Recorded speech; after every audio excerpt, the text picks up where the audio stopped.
ครับตัวมันไกลเกิน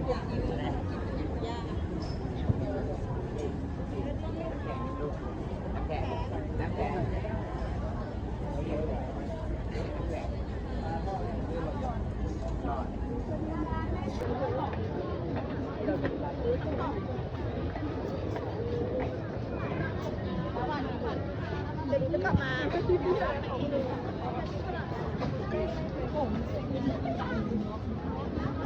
ได้เลยค่ะรับเพื่อนกับน้ำมัน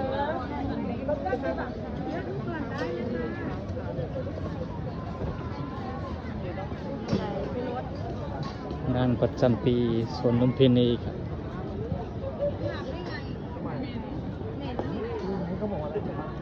วันนี้เป็นวันแรกครับวันนี้เป็นวันแรก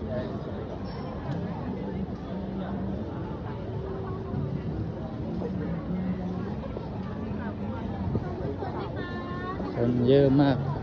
อันนี้แค่วันแรกคนเยอะมาก ศิริราชมสวท้ายรองค่ะ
สแกนทำแบบสอบถามนะคะทำเสร็จแล้วนะคะยื่นหน้าจอให้ทีมงานได้เลยนะคะ